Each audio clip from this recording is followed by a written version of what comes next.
Hello and welcome back to CamBro Conversations. This week's conversation, we have a recurring guest. We are joined by Justin Wilkins, OG of the podcast, appeared on episode 3 back in April 2020, and I'm delighted to have him back on. Justin, welcome back. Thanks for having me. I'm honoured to be asked to come back. Must have been good the first time then. Yeah, well, I enjoyed it and hope other people did. I think they did. Do you know what was quite funny when I was thinking about when I started the podcast? I had such a big focus on making sure there was a fitness element to every single conversation. And you ticked that box because obviously we talked about Shore, we talked about you building that brand, we talked about what role exercise plays within your day. But now as the podcast developed, I'm a lot calmer about us just going all in on your property side of things because people are so interested when it comes to what they can do to make their money work better for them. Yeah, no, I think it's especially the last year, if it's really taught us one thing, it's to look after our money and invest it well and hedge against inflation, right?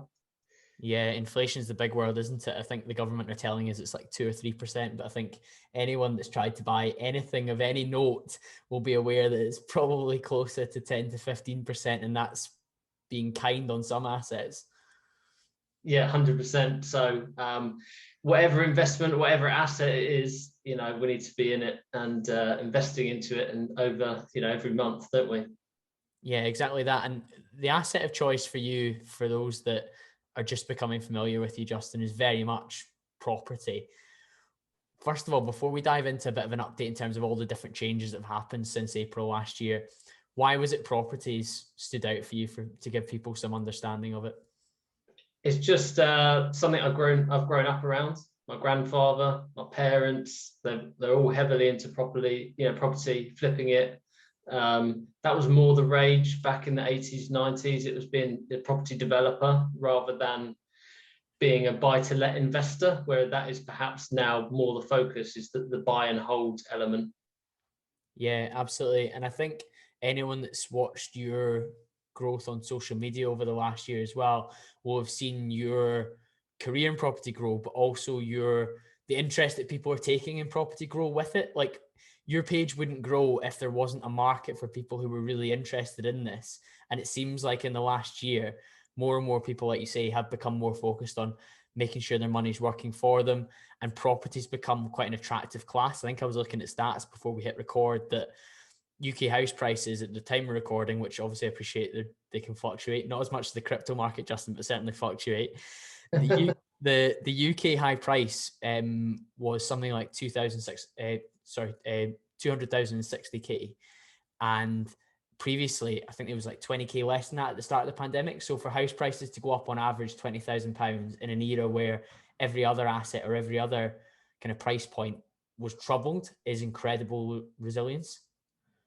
I mean, it's insane, to be quite frank. I mean, I've heard of much more extreme scenarios than that. Yes, I'm not surprised to hear that is the average in the UK. But I think, that's partly the government have relied on property. They've relied on this sector as an industry to prop the market up. So it's equally not a surprise, but it is because it is such a strong asset as well. Yeah. And in the last year then, what are some of the headlines that you would give us? I think the one that stands out to me at the moment is the fact that you're refurbing a bungalow that you've bought as your kind of property that you're actually going to base yourself in. Yeah, I think the headline. I'll give you some headlines of what's changed in the last year. That's I've now got 2 buy-to-lets instead of the 1 when we last spoke. Was buying a third, but that's fallen by the wayside. But I'll be buying a third again very soon. I'll be finding one soon. In the meantime, I've also bought a bungalow, which is less of a buy-to-let, and that's more of a flip, but stroke also a home. And I think it's a massively underrated strategy that everyone, I think, they see the shiny penny. They think, they think it'd be really cool to say that I'm a buy-to-let investor, which it honestly is. But there's this massive opportunity that people miss where if you buy a property in your own name, you can put, as a home, you can put down a lower deposit, you can refurbish it, you can then refinance it, or you can sell it and then not pay capital gains tax. So I really wanted to utilize that model myself which you can still do even if you're a buy-to-let investor as well. And yeah, we bought an old granny's bungalow, and we've been stripping it back to the bare bones and slowly rebuilding it. It's we're 6 months in. It's been somewhat testing already. Yeah, I've seen some of the Instagram stories, and it's given me the fear in terms of my DIY ability. But it's good that you're a bit handier with the tools than I am, Justin. I'm not a patch on Bryce.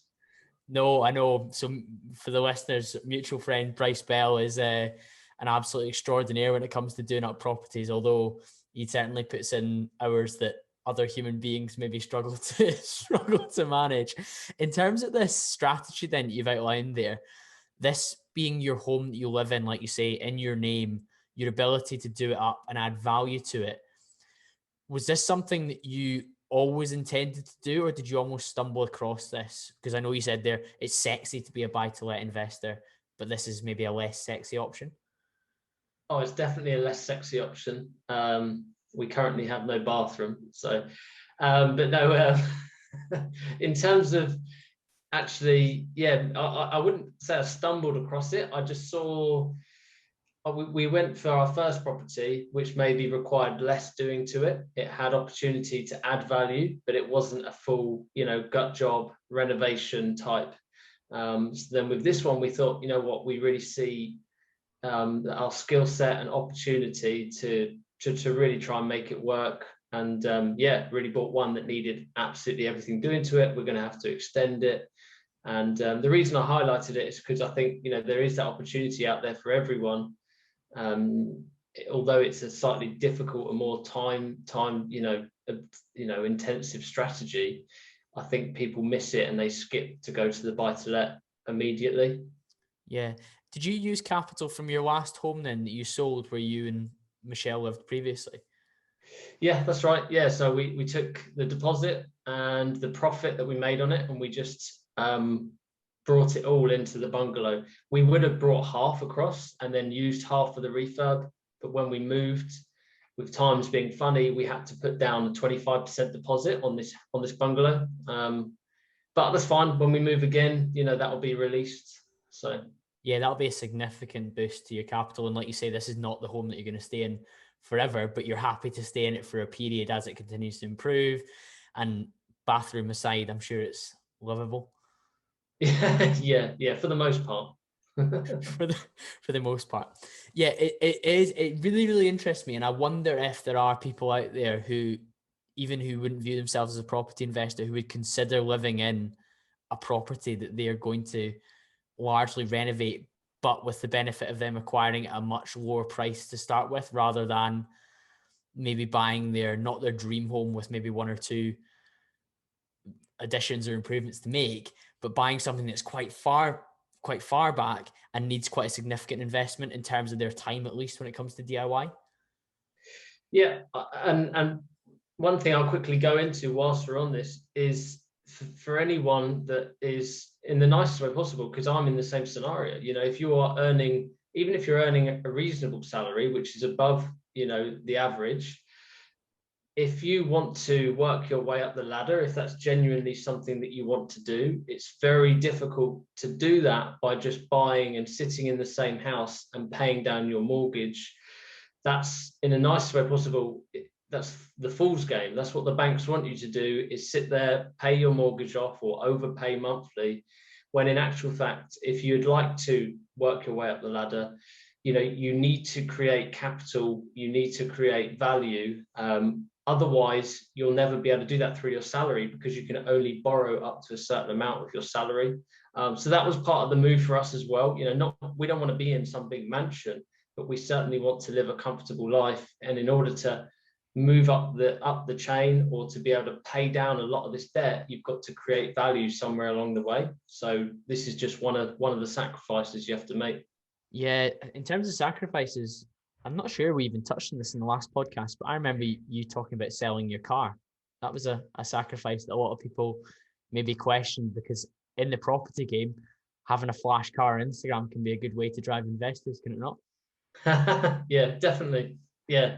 Whereas my Punto, not so much, Yeah, but I think again, it was that delayed gratification, which you and I have spoken about loads over the years, just over WhatsApp and whatnot, where being willing to not struggle, but to take some element of sacrifice initially for the longer term gain. And I think that's reflected in the strategy that you're taking with your home at the moment, where you're not moving into the finished product, you're moving into something that isn't absolutely fitting like a glove for your initial requirements, but ultimately it's going to lead to you generating more value further down the line.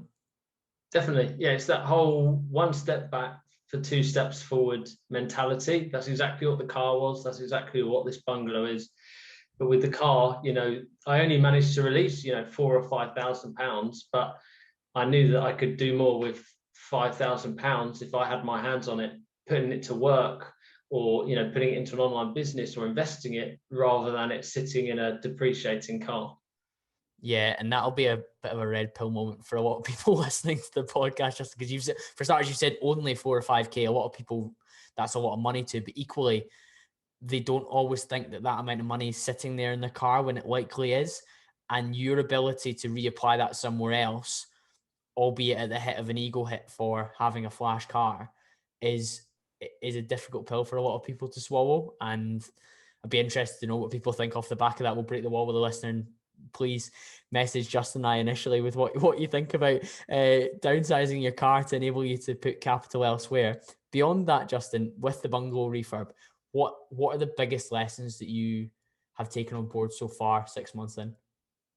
Lessons are, you know, it is really hard. It is a grind. There's a lot of dust that comes with it, and it's, you know, it's not as glamorous as maybe even I make it out to look like sometimes. I try not to make it look glamorous for the best part, which I think I succeed at.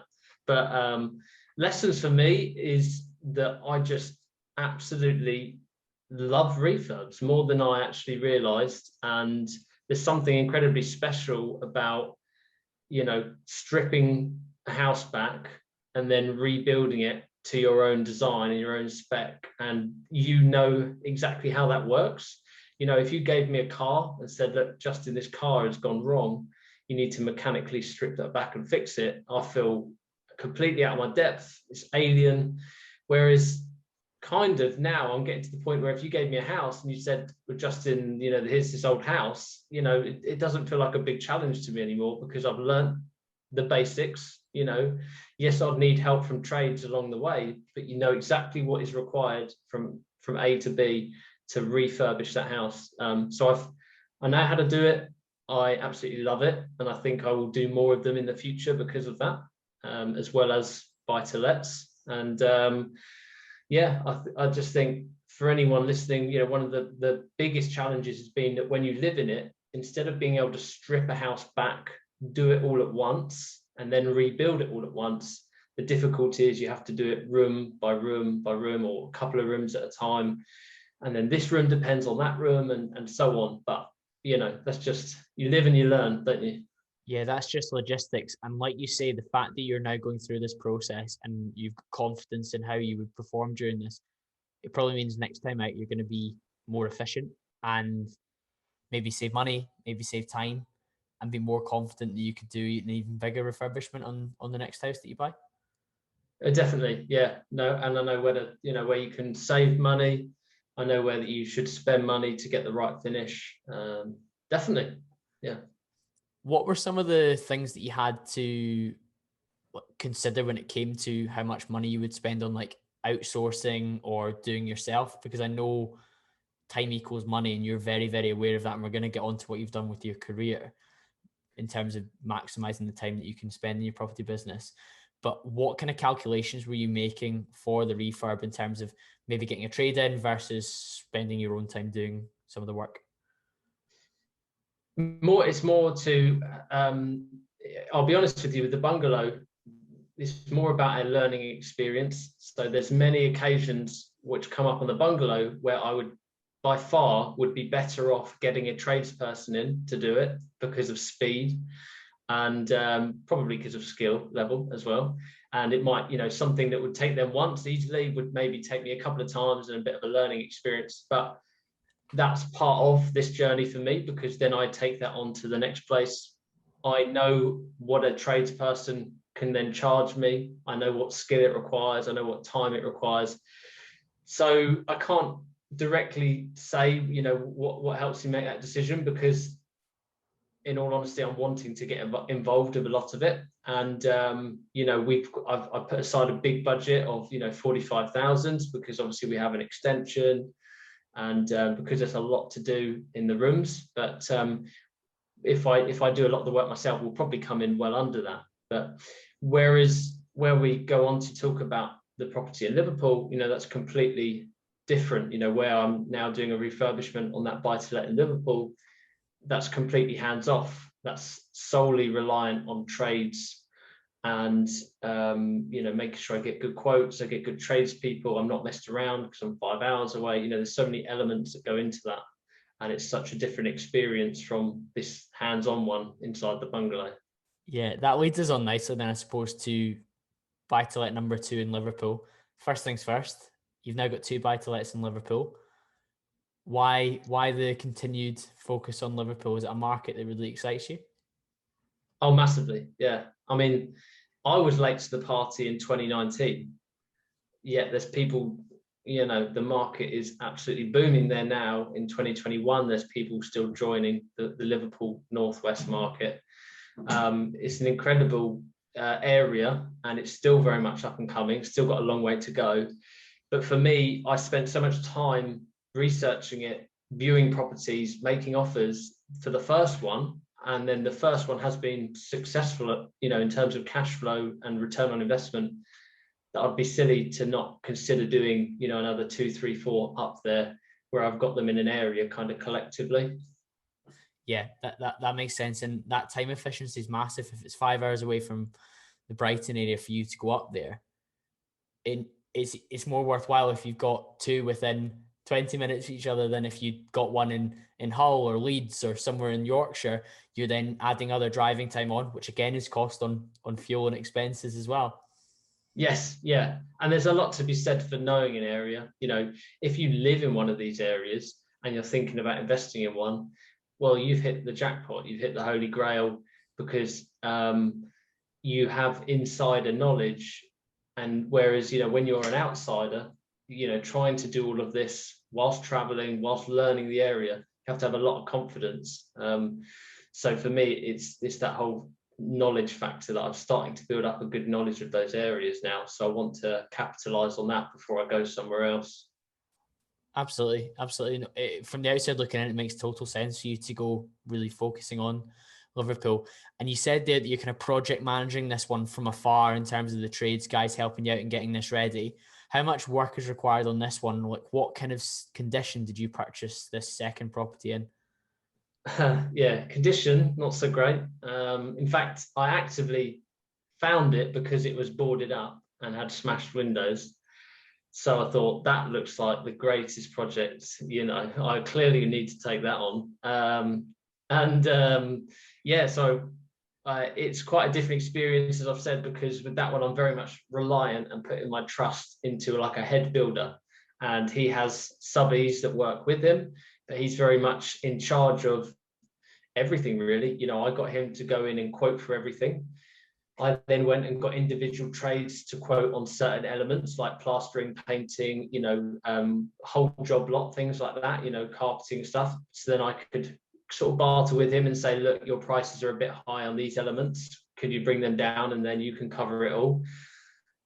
So he's taken on everything. And then all I've retained ownership of really is choosing the kitchen, choosing the bathroom, and choosing the flooring, because I think they are standout features. And a lot of trades do have a good eye for things, but not all of them. And I didn't want, something very boring going in there. I wanted something at least eye-catching, because that helps with the revaluation at the end. That helps with achieving maximum rent, hopefully, as well. That's obviously a big consideration for you in terms of the style of the bathrooms and the kitchens, that outsourcing piece. What are some of the other considerations to make sure you achieve maximal rent at the end of the day? To be honest with you, a lot of the revaluation and the rent, people walk in and make decisions within, it's the 10-10-10 rule. It's the first 10 seconds they see the outside, the first 10 seconds inside, what they can see. And it's that feeling and the smell and everything. So, you can put hours into the fine details, but you won't actually get much back from that and spending a lot of money. What it just needs to do is just be a very homely, comforting house that's brand new, looks lovely and luxury to live in. This is my opinion, obviously. So for me, it's just making sure that does feel like a brand new rental property, and just someone could move in and not have to worry about a single thing. Yeah. Who are the target market for properties like this in Liverpool then? Really, it's a working professional couple. Obviously, anyone that knows Liverpool, the Northwest, you could have anything from, a wealthy individual to a student to an unemployed couple to a working couple. You literally see all walks of life in the Northwest. So it's a case of targeting potentially, like a working couple. That's who I've got in my other buy-to-let, and that's worked very well. And I think it would do the same for this one if I manage to achieve that when it comes to renting out.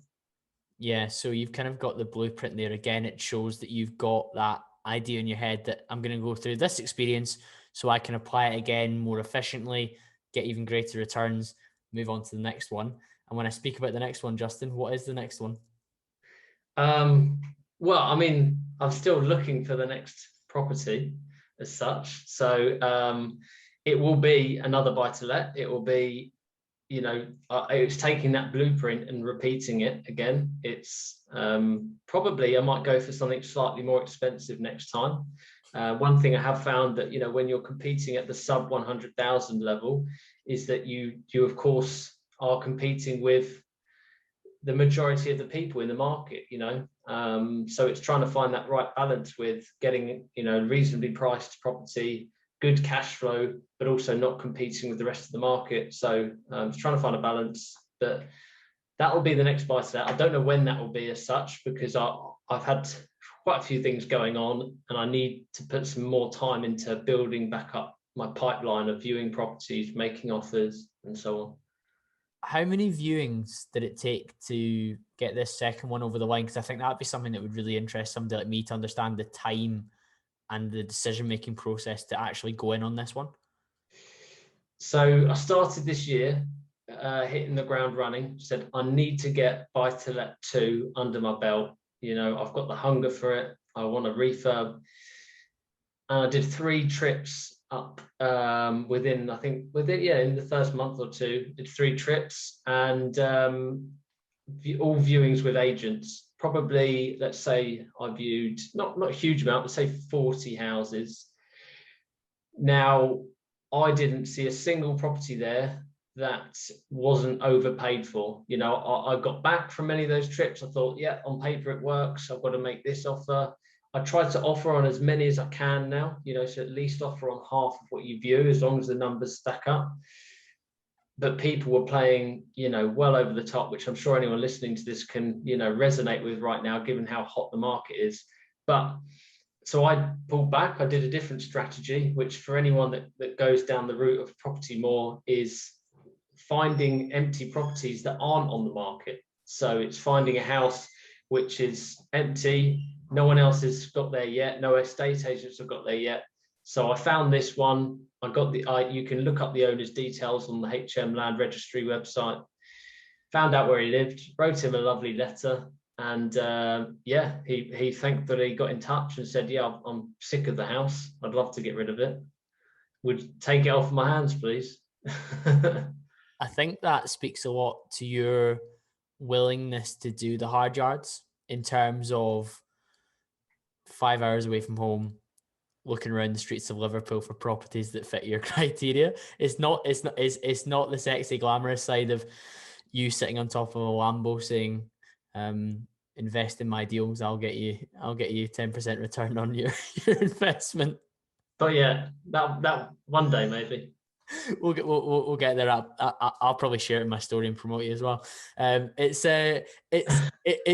very, very interesting for me to see from the outside, because at the moment I only own the one property. I see it as a really positive asset, but I've never taken the plunge in getting a second and trying to let it out, or getting a second and trying to flip it. For me, I'm looking in and I'm thinking, like, how much time is involved in Justin finding the right property to make the numbers work, to make it all happen. 40 viewings, and none of those, I mean, appreciate you offered on quite a lot of them, but people were paying way over the odds, kind of blowing out the water financially to make it not worthwhile for you to enter. And then you having to take this other strategy, which I think, and I don't think I'm misspeaking, but I think Bryce took a similar strategy for some of his, the one that he's working on just now as well. So it's interesting that you're both gone down that route, because the market's so hot. If you were to overpay by even 10K, the numbers, that's 10K out of your refurb budget that would radically make that property a much better investment for you. Yeah, absolutely. And don't get me wrong, some people sitting listening to this, if you're earning very good money and you're sitting on a job where you work a lot of hours, then some people do just want to buy a solid investment. They'll happily pay price, the asking price or slightly over. And in the idea that it will grow over time, and that at least their money is sitting in a house and not a bank account. But because Bryce and I are doing this as more of a profession, we want to go down this as a route, and we want to make a certain return on investment. We've got to make our money work smart for us, and that's why we have to be so stringent on the numbers. But yeah, as you rightfully said, 40 viewings plus is a lot, and I did more than that. I think for the first property I bought, it's just a case of, it's sometimes what it takes when the market's like this, and that's why there are people you can work with now if you want help finding the right deals, because it can be quite difficult if you're not from the area that you're looking in. Yeah, absolutely. That leads me to a big question, because we're talking there about purchasing property and investing in it and it being a profession. There's lots of different strategies that you can take within that as well. It's not just buy to let, but I guess for both my understanding and for the listener, why is buy to let your chosen strategy?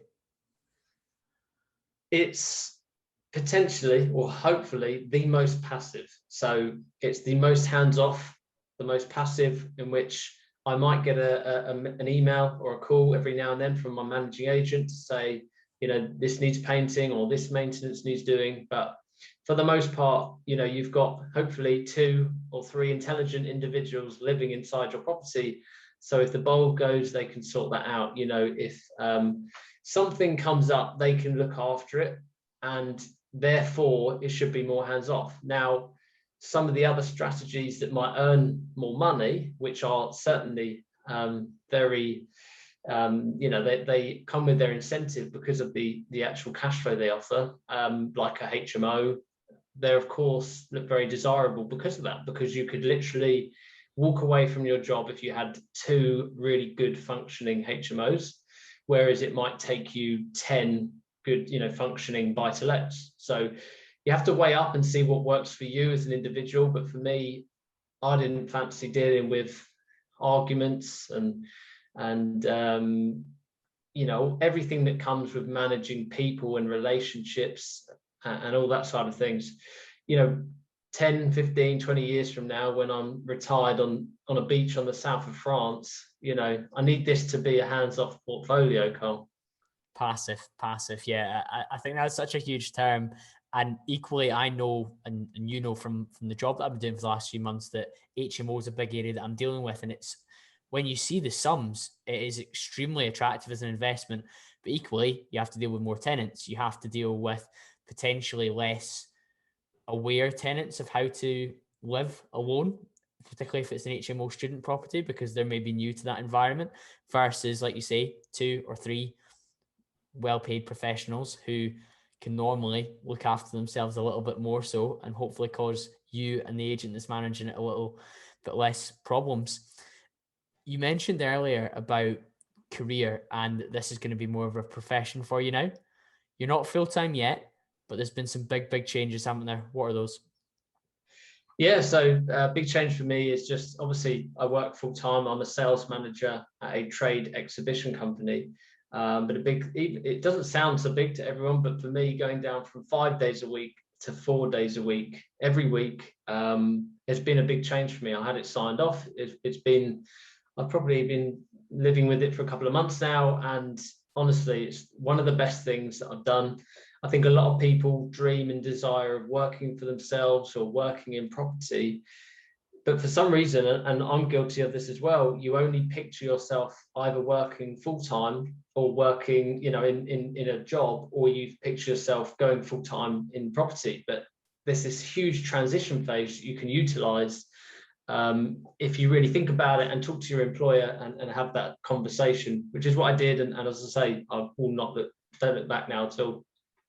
What are some of the ways that you manage that conversation? Because there's maybe people listening that would, even if it wasn't from a property perspective, but would want to manage their employer's expectations on their ambitions to maybe work for themselves one day. That can be quite a difficult conversation. How did you put that on the agenda, and how was that managed?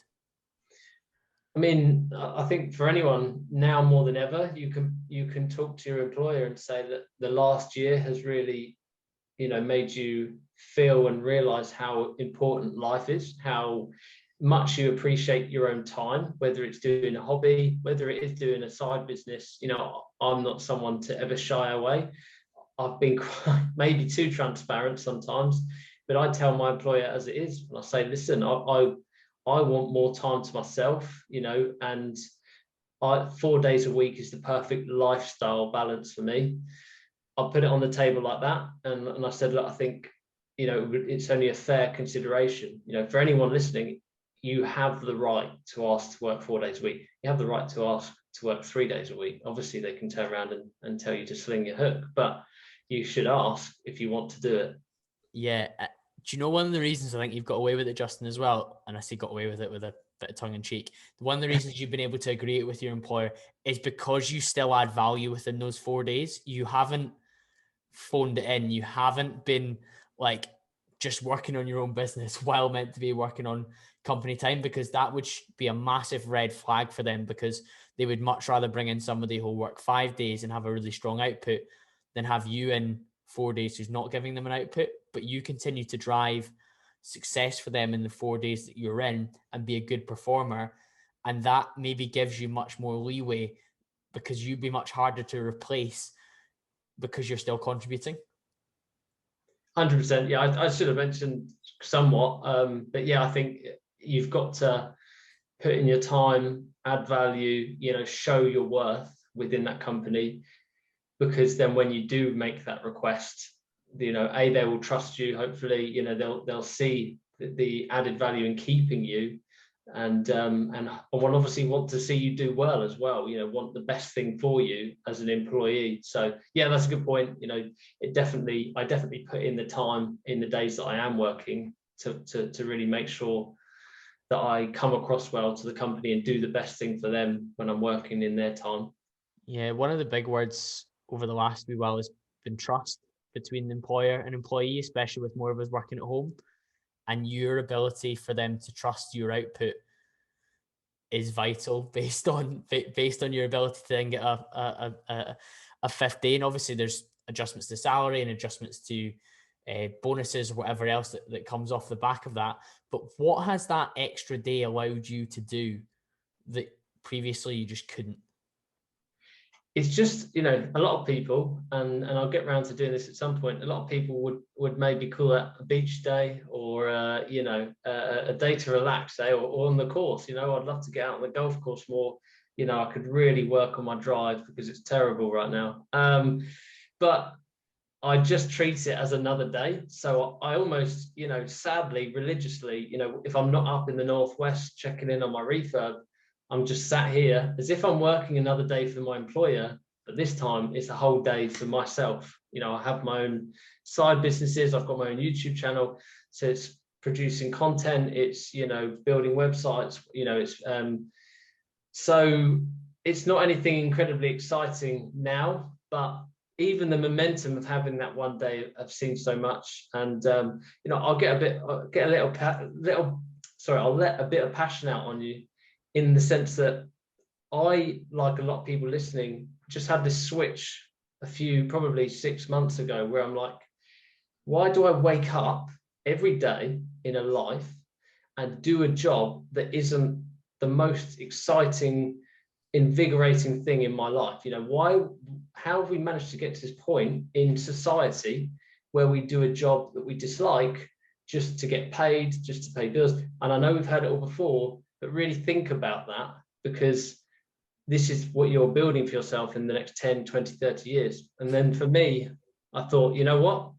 I'd rather have a worse car, a worse house.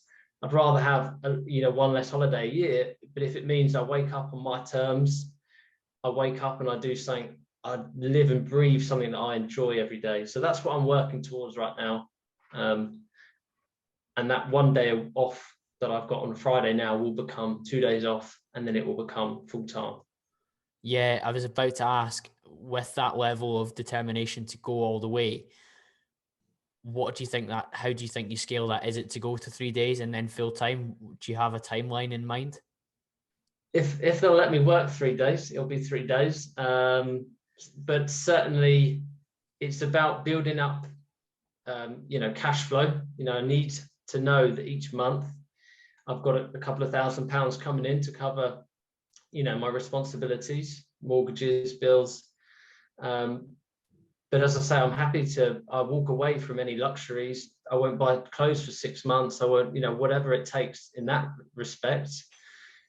But I think also what I've maybe undervalued in the past is just having money in the bank. Normally I'd get a lump of savings. I think, oh, lovely, another buy-to-let. But this time around, I'm going to think, lovely, I've got savings. I've now bought myself 12 months cushion to pursue what I want. That's huge, isn't it? That identification of having an emergency fund to enable you to go out and chase what you need to do, and likely trusting yourself that you won't need to access that because you're going to generate enough revenue from having 5 days a week to do what you need to do. And anyone that's followed you on YouTube in the last year will have seen the standard and the level of your content. That is now grown to such a significant extent. And that leads me to asking you a little bit more about what's happening there. Like, what is the focus and what does YouTube now mean for you? YouTube is just, it's just such a big part of anyone's brand now, and it's obviously a great long form type of content. I might not be the best at short form content, and getting something out snappy, because I love to waffle. So YouTube is perfect for me because I can get value out to people, can add a bit of entertainment as well. And I could do that over a 7 or a 10-minute video, and they can hopefully leave and think, oh, I've learned something there, or I've been inspired. And then as of lately, I've started working with a videographer. Now that I'm just under 20,000 subscribers, I really want to give this another boost and go. One thing I've got quite excited about lately is, I'll watch someone's video and I think, oh, the quality on that video is really good. Okay, and it's not a necessity by any means for someone starting out. But now I'm getting to a certain level, I'm like, I'd really like to show quality. And when someone tunes in, I want them to just be amazed for 10 minutes straight, Yeah, like, I think that investment in the videographer is really important if you want to take it to where you want to go next, because again, that's time outsourced to somebody who's much more skillful at that than you are, to allow you to focus on producing the content, but then also having something to produce the content on, because it's very easy to spend all your time producing content for YouTube, but nothing happening in your actual property business, which I think can sometimes be a problem. But you've got so much to talk about from the experience over the past few years and the things that you're working on, that it positions you in a space where you are able to add the kind of the frills and the bows on top of the content that you're presenting, rather than just churning out stuff that you know is good, but it could be of a higher resolution or whatever other terms you want to use. Yeah, we're always capable of better, right? So it's just a constant progression. Last thing on your career, Justin, what's stopping you going quicker towards full-time? What are the limiting factors between you and being a full-time property professional? I mean, obviously, other than money, which of course is everyone's probably first stumbling block, it's a case of I do actually somewhat enjoy what I do. I've always been a salesperson first, and the company I work for have actually been incredibly good to me. So I would never just drop them, and because of that, it's obviously kept me there perhaps a bit longer, because I'm not so willing to leave, but also because I have such a drive to build up a property portfolio, and it's often it's not known that having a salary is so crucial for a buy-to-let. It's so crucial for any kind of mortgage. The first thing the bank do when you are the director of a limited company buying buy-to-lets is they check you've got good credit rating, they check you've got a 25 grand salary, they check that you own your own home. They're the 3 tick boxes if you want them to really want to work with you. So that's probably the biggest stumbling block, but that's, again, it's just part of you can get around it. You just have to pay higher interest rates. You have to go to specialist lenders, and it's a bit more difficult if you don't have a full-time job. And again, I think that links into the money question, doesn't it? Where if you have enough sitting back there and you have enough other revenue streams like YouTube and like what we're about to come on to, then that puts you in a much stronger position to be full-time. And equally, I think it is really refreshing that you continue to say, albeit you had your kind of impassioned plea there for people to wake up and realize that they want to do something they enjoy. But thank goodness you actually do largely enjoy what you do day to day, but it's just not on the same scale. It's not in the same league as the fulfillment you get from property. So it's kind of, I don't know, championship level versus Premier League level. Thankfully, it's not like conference levels of enjoyment versus Premier League from property. Otherwise, I don't think you would be still doing it at all, regardless of what the figures said. Probably, yeah. I'd have said goodbye by now. But yeah, no, you've absolutely hit the nail on the head there. So it's just a case now of making a slow, well, not necessarily slow, but a reasonably paced transition, which is sensible for me. Yeah. What role do YouTube and socials play in your income now? Do they provide a level of support to you that enables you to put more money towards your fund? Yeah, I mean, YouTube it's that's certainly opened up doors in terms of partnerships. I work with an investor off the back of that with property.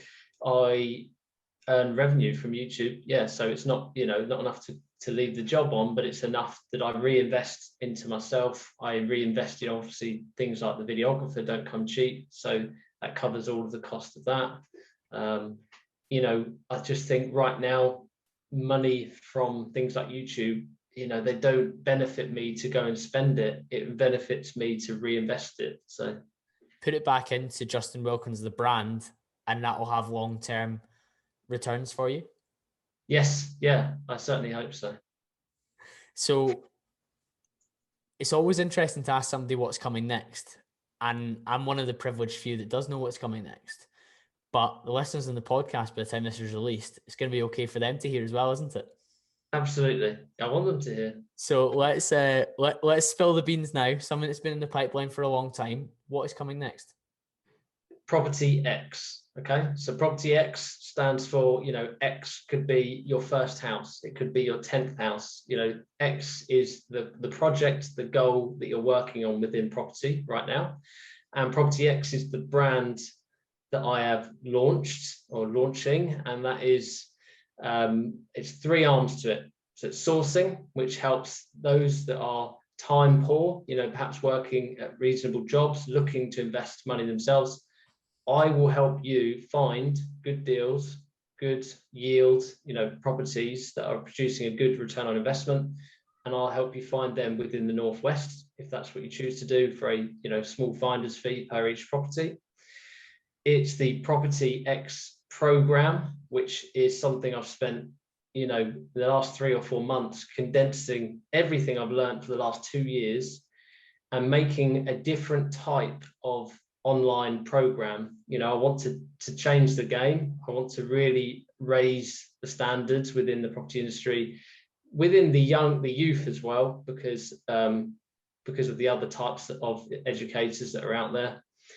And then last of all, because me, I love clothing, is the Property X merch. I wanted to release some clothing that I'd be really proud to wear, that relates to property, relates to finance, relates to passive income. So there's a couple of different lines of t-shirts and clothing that will be launching at the same time. So yeah, that's the three arms to Property X. And I just want to build a brand that people can associate with the property space, and at different points in their journey, they can work with me depending what it is. Yeah. To go into each in turn then, the sourcing element, you've spoken there to a lot of the audience who are very unlikely to go full-time as a property investor, or are very unlikely to pour the amount of time that yourself or even you 2 years ago were able to assign to this space. So that ability to source properties reliably is absolutely massive. There is a huge challenge in that, and you and I were laughing before we hit record about some of the stories that I've heard up here in Glasgow, where there's guys that are like, oh yeah, I've found this deal, and all you need to do is put in X amount, I'll be putting in Y, and we can get in on this exclusive deal that I've managed to find for you. Do you see that as quite a challenge for you to like differentiate yourself from that? Definitely. Yeah, definitely. Within most industries, there's good and there's bad, but in property, there's some real extremes of, you find some incredibly professional people, and then of course you find the opposite, and unfortunately they tarnish the name to some others. But for me, it's not a case of bringing you this amazing deal that we're going to get in on together. It's literally a case of, I'm trying to build up a portfolio. When I'm out there viewing 40, 50 houses, the chances are I might stumble across another one or two. I sadly can't afford to buy them all, but I know that there'll be people out there that can. So if I do find a few deals, then I can obviously source them, package them over to you for a small fee, and obviously for the benefit of the person buying it.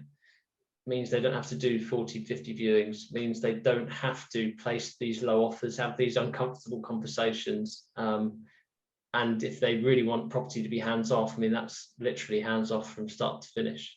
Yeah, that's as passive as it can get in terms of trading time for money, but then outsourcing to somebody else's expertise. And ultimately, your hundreds of viewings, which you've now done, paying you a small fee for that is nothing in the grand scheme of things. I always remember a story that a family member once told me about their washing machine breaking, and the plumber came over and quite simply went in, found the coin within the machine, took it out. They must have been there for about 3 minutes, and they said, oh, that'll be, I can't remember, whatever their charge was.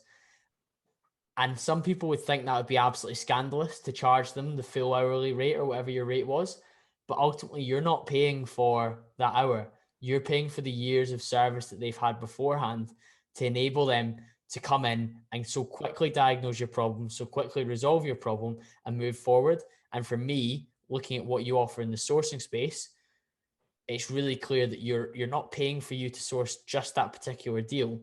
You're also paying for the time saved to view all those properties, to understand that you know what you're looking for, rather than they themselves go through the years and the hundreds of viewings that you've done. Absolutely, I couldn't have put it better myself. Yeah. So thanks for the pitch there, Cole, because that's exactly it. And I wish I had maybe had the chance to work with someone like that at the beginning. Because at the start I didn't have the time to put into it. But certainly that's what I want to offer. I want it to be a really good service so if actually someone wants to learn and get the contacts that maybe for their second or third purchase, they can go off and do it themselves. I'm absolutely happy to do that. But I'm here to help you find number one. And if you like number one, then we'll go and do more together as well. Yeah, that's interesting, isn't it?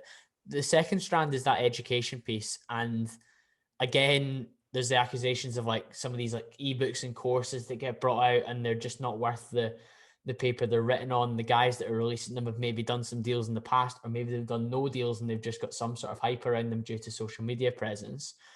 What kind of content are we talking about within a course like this? If I'm investing my hard-earned money to learn a bit more about property, what comes out the back end of some sort of investment like that? So, and I'm not, not going to call out any names here, but some of the courses that you would go on as a newbie, as a new investor, where you think, right, I want to learn this information quickly, you might find yourself in a hotel room at a weekend in which, you'll be there from 8 till, 8. They try and drain you, they try and pressure sell you. And it's a very motivating environment because that's what they want to create, but it's equally a constant hamster wheel where they're trying to sell you onto future products. That isn't this. This is one product which you can learn on demand, because I have sat there and I've built this videos, and each video has a spreadsheet in which I walk you through the fundamentals from the very beginning of you finding out about property to you buying your first property. And not only are there, there's over 5 hours of content to watch, but also once you finish the course, there's then there's 2 one-to-one sessions with me that you will have following the course, because I see people offering courses, I see people offering mentoring, and I kind of wanted to stitch them together so that you can learn the foundations through the videos on demand. And then when it comes to taking action, I then hold your hand, I walk you through it, I answer your questions, and you'll have access to WhatsApp. There's a whole host of other things I could go into, but it's just trying to change the game slightly, because other educators that are out there right now, a lot of them have 100 houses, 200 houses. They've no idea what it's like to be a beginner. And that's where I come in. I think I'm best positioned to teach a beginner because technically I still am. I'm only a few houses in. Yeah, no, exactly that. And quite often when I look for like a mentor figure or a support figure, I look for somebody who's a couple of steps further down the road than me, rather than somebody who's a mile down the road, because it's harder to relate. And albeit I believe they've got expertise, they don't have that same recency of experience, which I think you're referring to there, Justin, where, listen, only 18 months ago, 2 years ago, I was in a similar position to you. And this is what I did. This is what I would do differently. And it gives that reassurance. And equally, because you've got so much experience now talking to a camera and producing YouTube content that is resonated well, because obviously you could have produced hours of YouTube and nobody watched it. It wouldn't really be quite the same. But because you produce good quality YouTube, there's that reassurance piece that that you've recorded videos that people will be like, oh, right, okay, that was an excellent video. Because if you're putting out high quality YouTube videos for free, best believe the stuff behind the paywall is of an even better standard to enable them to learn more from. And I love that about educators, where it's like that whole Gary V thing, jab, jab, right hook. They give, but the right hook is just even more value. But of course, there's got to be a cost attached, because it costs you time and money to make it. Absolutely. And I also want someone to appreciate, value their time in watching it and dedicating their time to learning about it. But yeah, you hit the nail on the head again. With the YouTube, an element of what I do with YouTube has to be fast-paced and entertainment, and I can't give the full value, otherwise people would get bored and tune out. So quite a lot of the time where there's people that say to me, oh, could you not have explained that in more detail? I'm like, I could have, but because you wanted it, but the other 200 people they wanted something faster, and whereas on these courses, I drill down into all the basics and all the information that people want to know at length, so they can sit and watch me for hours if they want. People on YouTube love a whiteboard. They don't love a spreadsheet. But ultimately, if I was putting my money in, I'd want the spreadsheet and not the whiteboard. Yeah, 100%. Yeah, it's so true. Yeah, that's certainly how I feel about it anyway. And last but not least, within Property X is the clothing brand. Those that haven't listened to the first episode that you and I did, and if I'm talking directly to you at this point, go back and listen to episode 3. You had Shore Fitness before, which is a clothing brand. You made the decision that wasn't the long-term route you wanted to go down. Is this just tickling a bit of an itch or a scratch that you needed to do? Somewhat. It's more that, you know, I don't need particular brands. You know, when I go out, quite often a lot of what you see me wear is actually plain clothing. But sometimes, you know, I'd love to express, and, you know, I'd love to know when I'm walking down the street, you know, is that person, is he into skateboarding, or is he into property, you know, and I want to wear this brand with honor, but I want other people to sort of, you know, that are in the finance related industry, you know, us that have all educated ourselves the last year, where we're into stocks, property, you know, bettering our lives, that I wanted to create a kind of brand that resonated a bit with that as well. So it's a little bit of everything. I had to get involved with a bit of merch, a bit of clothing.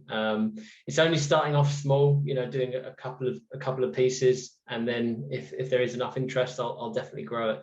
What have you done differently this time to Shore then? I've simplified it.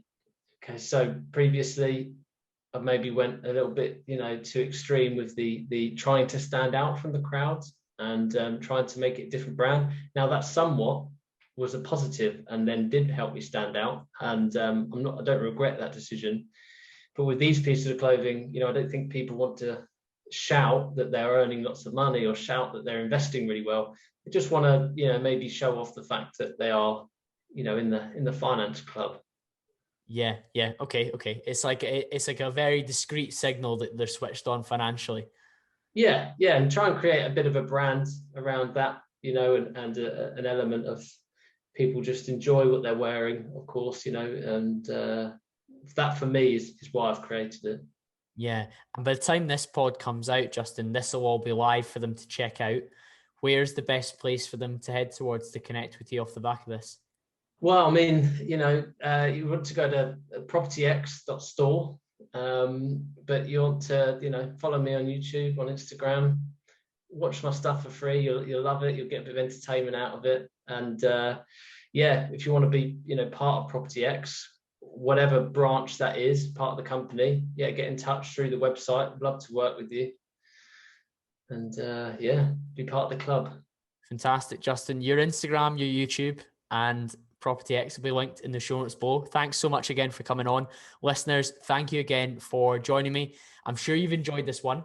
So please take a screenshot, pop it on your Instagram story, tag me at call.cambro, and I'll be back to speak to you all again very, very soon.